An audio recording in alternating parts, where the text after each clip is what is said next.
श्याम काफी गरीब था, जो अपने परिवार वालों का पेट भरने के लिए दिन रात मेहनत मजदूरी किया करता था। हमेशा की तरह आज भी श्याम मजदूरी करके रात में 10 बजे घर आया था, जहां उसकी तीनों ही पत्नियां पिंकी, रिंकी और काजल उसके इंतजार में बैठी होती है। आ गए आप। आज आपने आने में बड़ी देर कर दी। सही कह रही है पिंकी, आज कोई लगता है बड़ा काम आ गया था। अगर आज कोई बड़ा काम आ गया था तो आपको तनख्वाह भी ज्यादा मिली होगी। क्यों, सही कह रही हूँ ना मैं?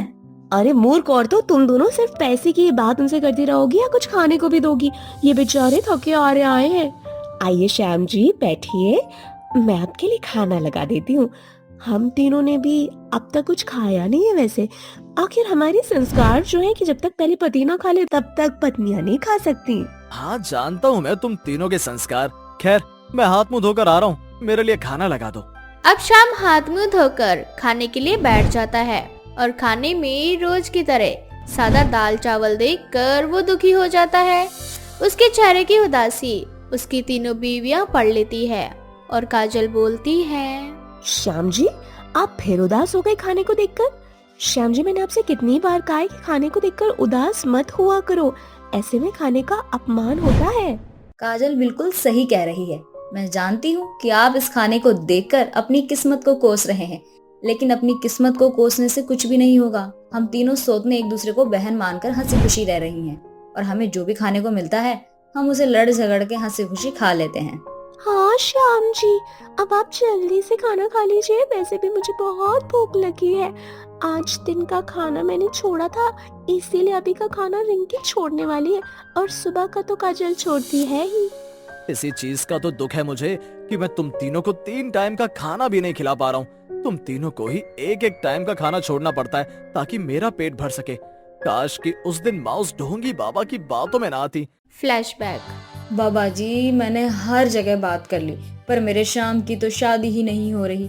अरे क्या फायदा इतना बड़ा घर होने का, जब इस घर को संभालने के लिए मेरी बहू ही नहीं होगी। बच्चा, हम तुम्हें कई बार समझा चुके हैं कि तुम्हारे बेटे का विवाह नहीं होगा। अगर तुम सच में चाहती हो कि तुम्हारे बेटे का विवाह हो तो उसके लिए तुम्हें हमारी बात माननी पड़ेगी। बाबा जी मैं आपकी सारी बातें मानूंगी, बस आप मुझे कोई ऐसा रास्ता दिखाइए जिससे मेरे बेटे की चट मंगनी पट ब्याह हो जाए। तुम्हारे बेटे पर मंगल और शनि दोनों ही भारी हैं, दोनों ही आपस में युद्ध कर रहे हैं। बस इसलिए तुम्हारे बेटे का विवाह नहीं हो रहा। और अगर तुम सच में चाहती हो कि तुम्हारे बेटे की शादी हो जाए तो इसके लिए रविवार को तुम अपने बेटे की शादी पीपल के पेड़ से करवा देना, और उस दिन पीपल के पेड़ की जो पहली 3 लड़की पूजा करते तुम देखोगी, उन्हीं 3 लड़की से तुम अपने बेटे की शादी करवा देना। वही तीनों लड़कियां बनेंगी तुम्हारे घर की बहू रानी। क्या 3 लड़की? पर बाबा जी मुझे तो अपने घर के लिए एक ही बहू चाहिए थी। बाबा जी मेरा एक ही बेटा है, 3 नहीं। पर तुम्हारे बेटे के हाथों की रेखा में तो 3 कन्या है ना बच्चा, और अगर तुमने उन तीनों कन्या से अपने बेटे का विवाह नहीं कराया तो तुम्हारा बेटा सारी उम्र कुंवारा ही रह जाएगा। नहीं नहीं बाबा जी, मुझे अपने बेटे की शादी के लिए जो करना पड़ेगा मैं वो करूंगी। मैं नहीं चाहती कि मेरा बेटा कुंवारा रहे। अब क्या था, अब शाम की माँ बिल्कुल ऐसा ही करती है और रविवार वाले दिन जबरदस्ती शाम की शादी पीपल के पेड़ से करवा देती है। तभी वहाँ 3 लड़कियाँ पीपल के पेड़ की पूजा करने आती है और शाम की माँ उन तीनों ही लड़कियों के घर जाकर अलग अलग डेट पर अपनी बेटी की शादी तय कर देती है। इस बात से अनजान तीनों के माता पिता शादी के लिए राजी हो जाते हैं और शादी होने के 1 महीने बाद शाम की माँ अपनी तीनों बहू को घर लाती है। जब शाम की तीनों बहू को पता चलता है कि शाम की 3 बार शादी हुई है तो उनके पैरों तले जमीन खिसक जाती है। माँ जी आपने और आपके बेटे ने हम तीनों के घर वालों को धोखा दिया। अगर आपने अपने बेटे की शादी पहले ही करवा दी थी तो मुझसे क्यों करवाई फिर? अरे अगर मुझे पता होता कि ये आदमी और इसकी माँ झूठी है और मुझसे शादी होने के बाद मैं तीसरी बीवी बन जाऊंगी तो मैं इस इंसान से कभी शादी नहीं करती। रोड पर रहना मंजूर होता मुझे, पर इस आलिशान घर की बहू कभी नहीं बनती मैं। मुझ गरीब के साथ तो बहुत बड़ा धोखा हुआ है। मेरी माँ इतना बड़ा धोखा बर्दाश्त नहीं कर पाएंगे। अगर उन्हें पता चला तो वो तो इस दुनिया से ही जल बसेंगी। मेरी माँ इस दुनिया से जाए उससे पहले मैं आपकी माँ को श्राप देती हूँ कि वो 1 महीने के अंदर मर जाएंगी और उनके मरते ही आप सब रोड पर आ जाओगे, रोड पर। अरे मूर्ख लड़की, तूने ये कैसा श्राप दिया है? ये श्राप तूने मुझे नहीं बल्कि खुद को दिया है। 1 महीने बाद तो मैं मर ही जाऊंगी, उसके बाद तुम और मेरा बेटा सारे सड़क पर आ जाओगे। इस तरह से जाने अनजाने में पहले तो शाम की माँ सबसे बड़ी गलती करती है, अपने बेटे की 3 शादी करवाकर, जिसके बाद कम दिमाग पिंकी अपनी सास के साथ अपने पति और अपनी दोनों सौतन और खुद को भी शराब दे देती है। इस तरह से 1 महीने के अंदर अंदर शाम की माँ मर जाती है और शाम अपनी तीनों बीवियों के साथ रोड पर आ जाता है। Flashback out. आप सब लोग मुझे ऐसे क्यों देख रहे हैं? आप लोगों को ये लगता है कि सब कुछ मेरे श्राप की वजह से हुआ है?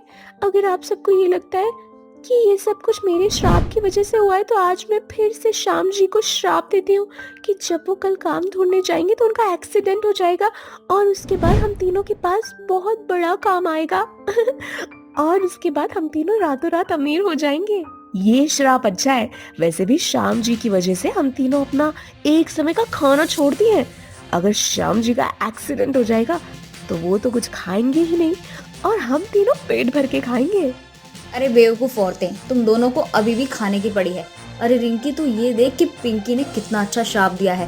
हम तीनों के पास बहुत बड़ा काम आएगा और हम भी अमीर बन जाएंगे। फिर हम तीनों पहले की तरह शाम जी के साथ खुशी खुशी रहेंगे। पता नहीं कैसी बीवियां मिली हैं मुझे।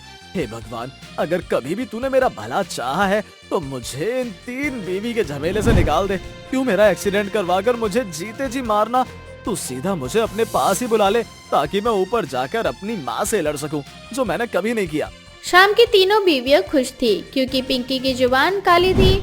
उसका कहा हर एक शब्द सच होता था, पर इस बात को शाम नहीं मानता था और अगले दिन जब वो काम पर जाता है तो सच में उसका एक्सीडेंट हो जाता है।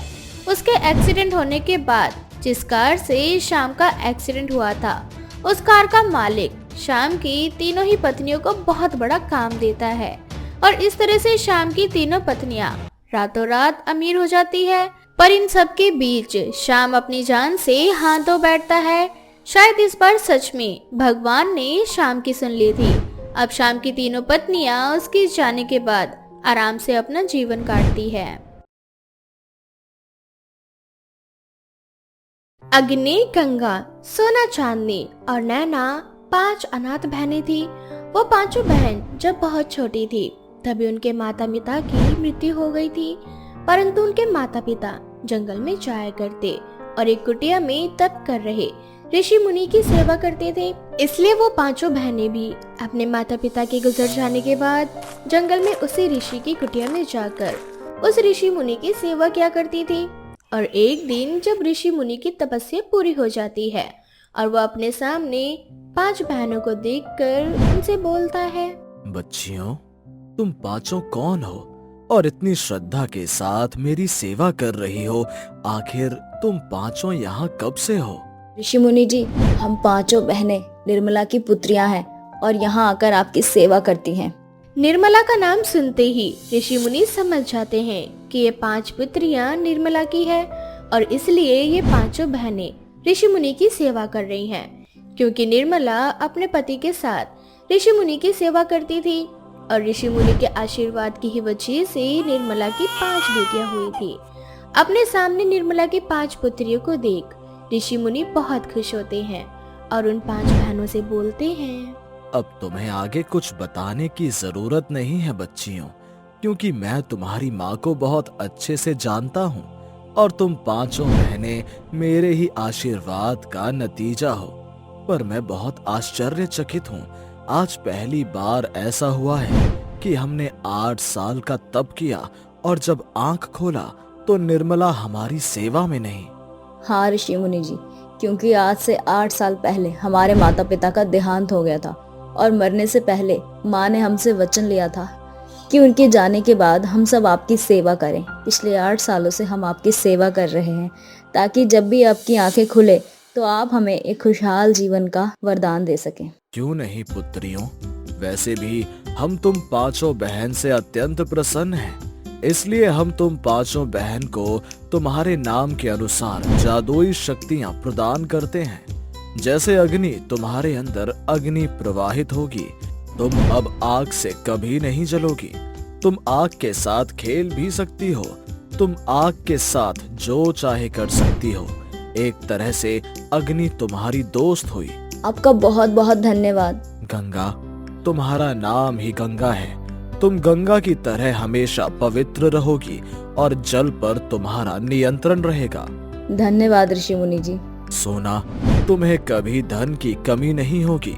तुम गरीब लोगों को सोना देकर उनकी मदद कर सकोगी और तुम जब चाहे अपने मुंह से, अपनी आंख से, अपने हाथों से जादू से सोना निकाल सकती हो।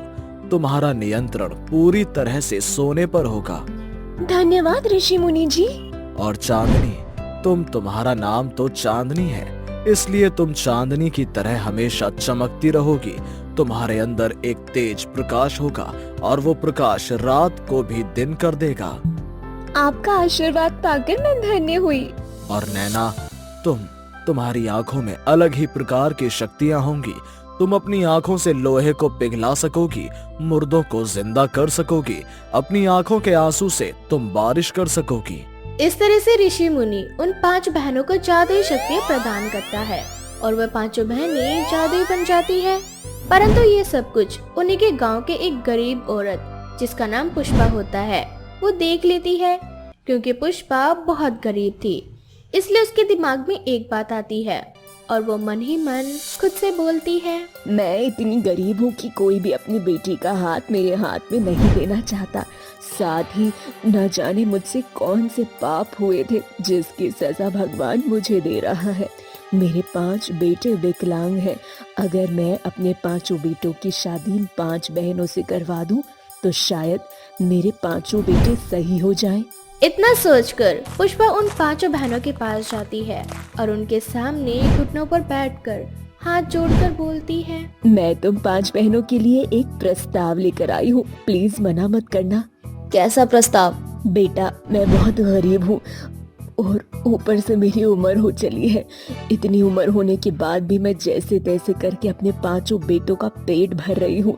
मेरे 5 बेटों की शादी नहीं हो रही क्योंकि वो 5 विकलांग हैं और क्योंकि मेरे 5 बेटे विकलांग हैं इसीलिए वो कोई काम भी नहीं कर पाते। जब ऋषि मुनि तुम्हें आशीर्वाद दे रहे थे तब मैं वहीं थी।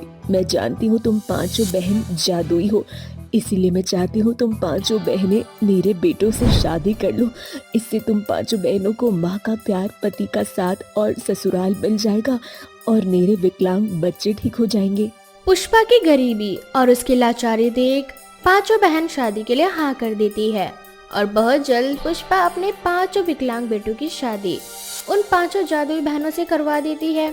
अब पुष्पा की जादुई 5 बहुएं अपनी जादुई शक्ति से अपने पतियों को ठीक कर लेती है, पर अपनी जादुई 5 बहुएं पाकर अब पुष्पा के मन में लालच आने लगता है और एक दिन पुष्पा सोना से बोलती है, कहने को तो मेरी 5 बहुओं में जादू है, पर तुम 5 का जादू होने का क्या फायदा जब तुम 5 के जादुई होने के बाद भी हम इतनी गरीबी का सामना कर रहे हैं।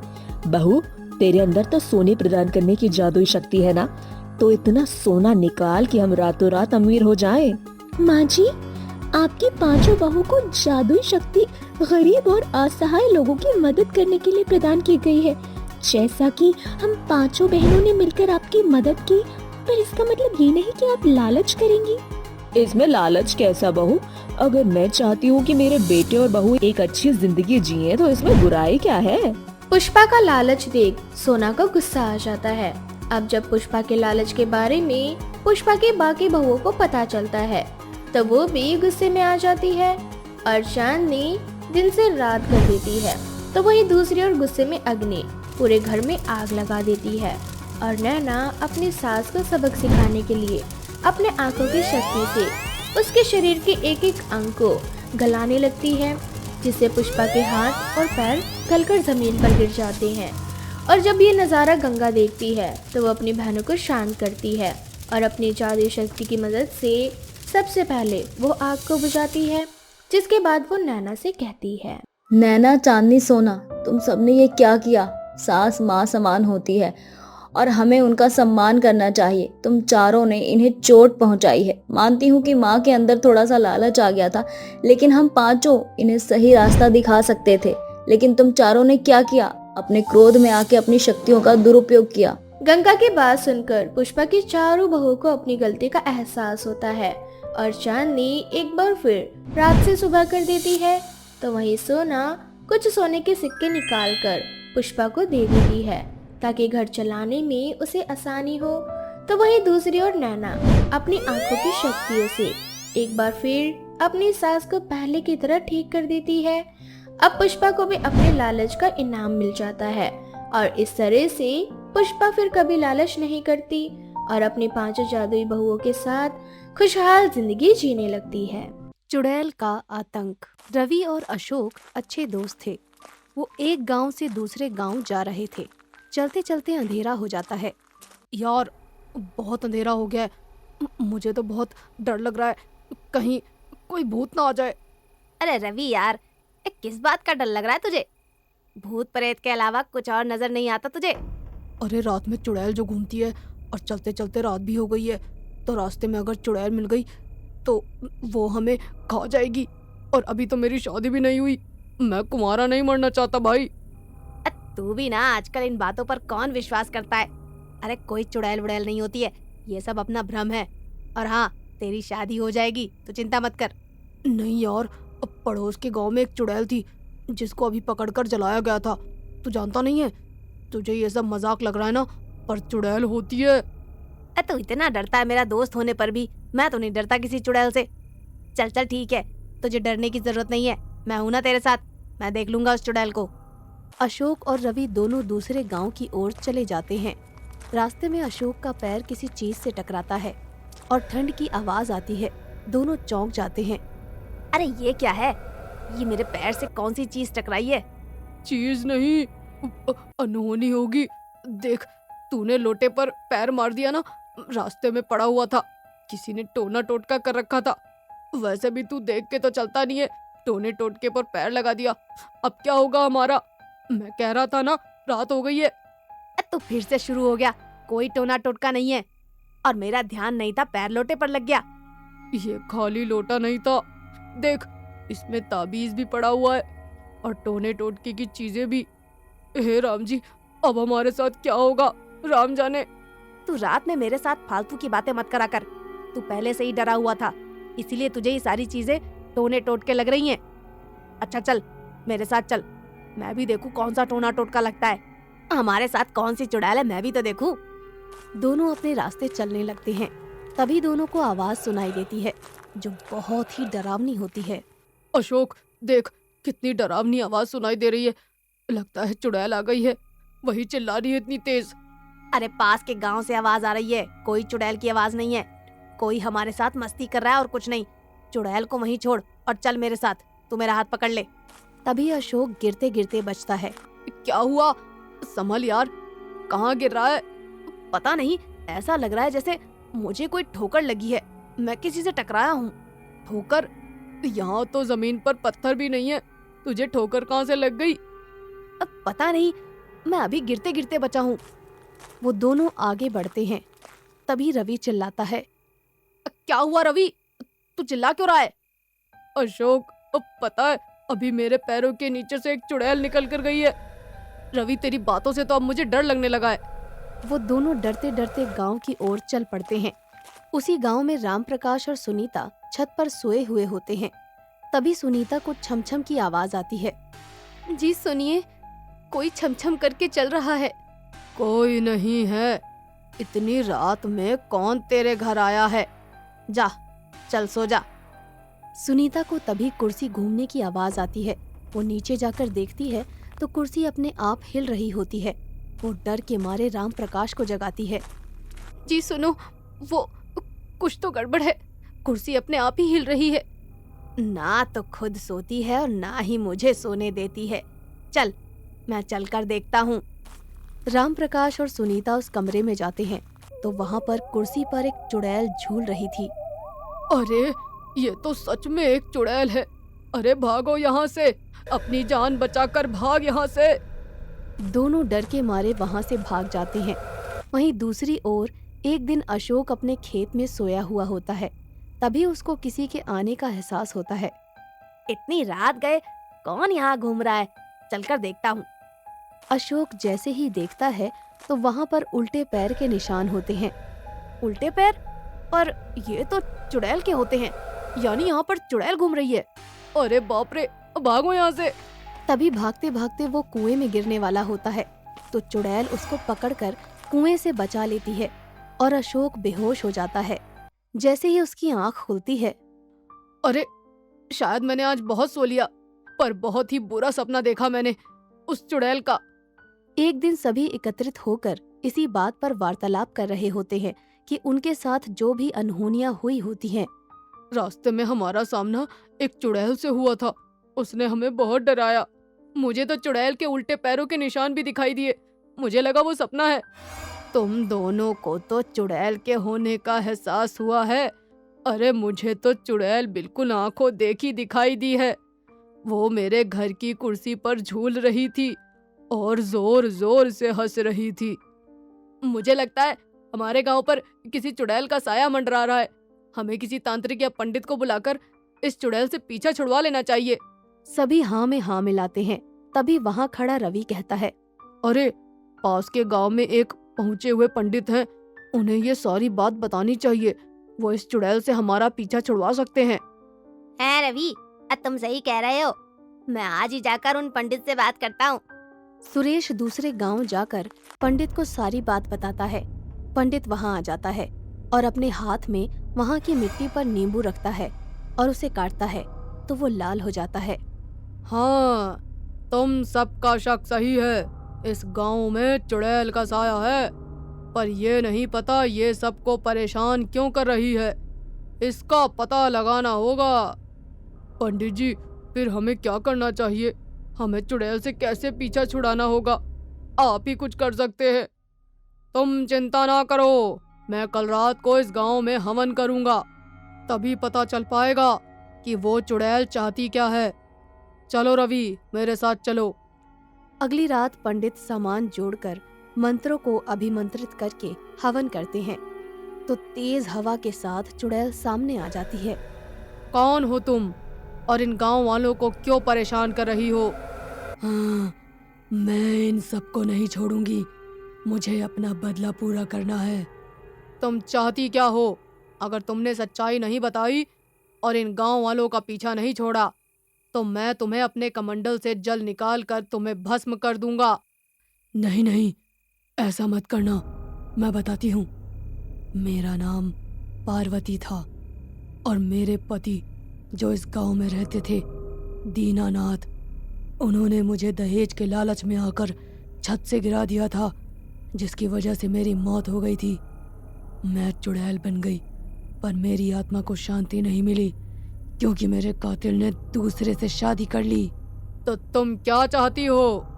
मैं दीनानाथ को सजा दिलाना चाहती हूँ। मैं नहीं चाहती जिस तरह से दहेज के लालच में मैं बलि चढ़ गई, उसी तरह से किसी और की भी जिंदगी बर्बाद हो। ठीक है, मैं दीनानाथ को सजा दिलवाऊंगा, पर तुम वादा करो तुम यहाँ से चली जाओगी। हाँ हाँ, मैं वादा करती हूँ, जैसे ही मेरा बदला पूरा होगा मैं यहाँ से चली जाऊंगी। ये सब बातें गांव वाले सुन लेते हैं और अगले ही दिन दीनानाथ को लाकर पुलिस के हवाले कर देते हैं। पुलिस उसको कड़ी से कड़ी सजा सुनाती है। चुड़ैल दीनानाथ की सजा को सुनकर बहुत खुश होती है और गांव छोड़कर चली जाती है। गांव वाले खुशी खुशी अपना जीवन जीने लगते हैं।